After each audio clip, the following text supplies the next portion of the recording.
Good morning everybody, happy Boxing Day.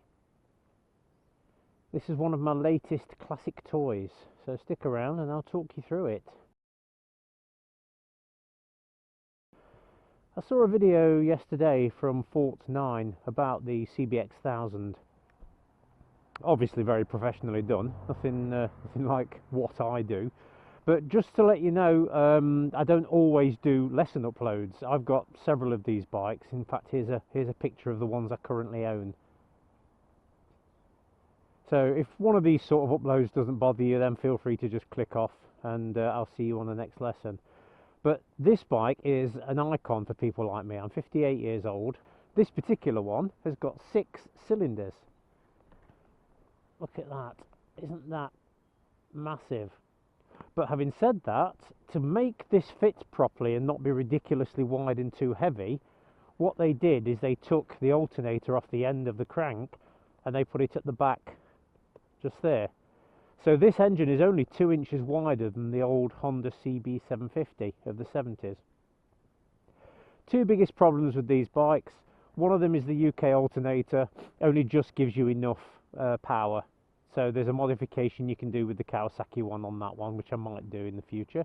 And the second one is if you don't turn your petrol tap off when you leave it for a while, it will leak into one of the cylinders, bending one of the com rods. And you can imagine how expensive that'll be to repair. I've put a period tax disc on the bike. The bike is over 40 years old now, so it doesn't need tax. Or it doesn't need tax, it's free, but it doesn't need an MOT. So I just decided to have one of those printed out because I think it's quite a nice touch. So that's when the first one would have expired. The exhaust is aftermarket, but it's almost a replica of the original. I do like 2 exhausts on a bike. I think it balances it really nicely. But it's beautiful. The only thing I'm going to really do to it, as you can see here, the paint's faded. So I'm going to have the bike resprayed back to its beautiful rich candy red. I wanted to keep it standard, but as somebody quite rightly said to me not long ago, well, it wasn't faded red standard, was it? It's a good point. Something else changed on it as well. The shock absorbers that came with it when I first bought it were abysmal, absolutely terrible. Every time I went over a pothole or a bump, it pounded my spine. There's a guy that's local to me called Nigel, and he's apparently the guru on CBXs. And he's going to come round and have a look over it for me. It's a bit hard to start when it's cold, but let's take it for a ride, see what you think of it. Petrol's on, ignition on. Once it's warm, it's got a bit of a lazy rev counter on it as well. So probably just going to get Nigel. He can strip these down and restore them, but you can see how slow. It's really funny though with this bike. It sounds like it's revving a lot higher than it actually is. Have a listen to this.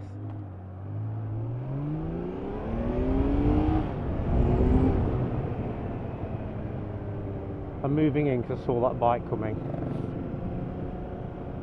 You see it's doing 3,500 revs and it sounds like it's bloody redlining. Let me open it up to 50, see if you can hear it. And no, I won't, there's a dog there. I'm just going to keep the speed down a little bit. Don't want to scare the animals. There we go.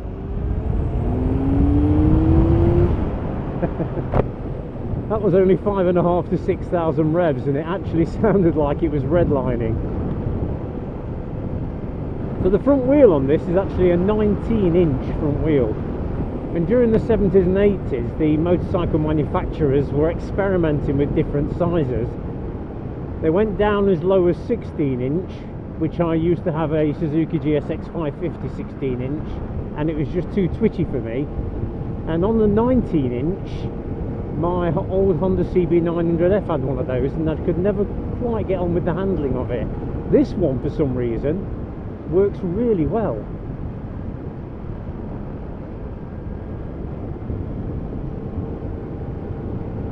It is incredibly smooth, as Fort 9 mentioned. This one does have a little bit of a tick over rattle on it, which is, there's a massive chain in the middle of the engine, and apparently that can get a little bit loose sometimes, but it's such a big chain I can't see it failing. But once you're actually revving it, everything seems to iron out nicely, and it really is turbine smooth.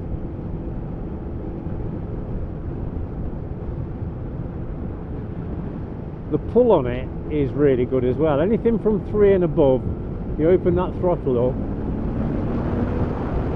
and it pulls beautifully. The brakes do the job.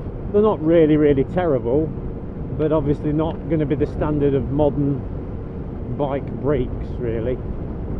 But I actually find that's part of the attraction of a classic bike, because it just makes you plan ahead a little bit more. You don't have to be going everywhere with your hair on fire.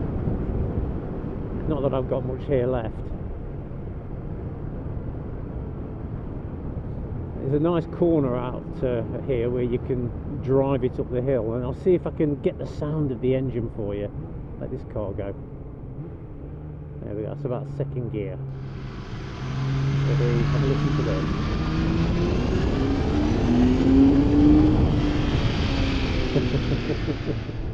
It sounds incredible.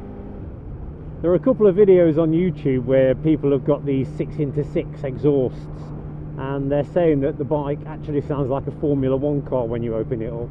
It really does sound amazing. It's a 1047cc, it's 105 horsepower. At the time it was absolutely groundbreaking, and Honda built it inspired by their 250cc 6-cylinder racer. I just love the way Honda are always saying, well, you don't think this can be done, let's do it. They're like a corporate Alan Milliard. It's just such an incredible bike to ride. It's comfortable. You do get a lot of wind blast because it doesn't have a fairing. The seat height is slightly higher than the 80s bikes that I remember and I've owned. But it's a really nice riding position. It's balanced so well between the seat and the bars. The foot pegs are quite high actually for what they are. But again, very comfortable. Well, I hope this has been okay for you. There's not been a lot to say really. Just look at the old dash and you've got the old choke on it. It's just such a sweet bike to ride.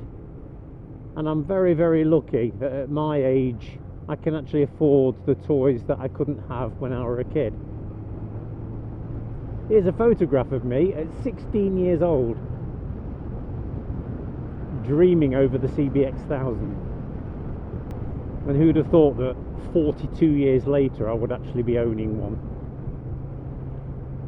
Well, feel free to like, comment, subscribe. Remember, my next upload will probably be a lesson for you. And I'll speak to you soon.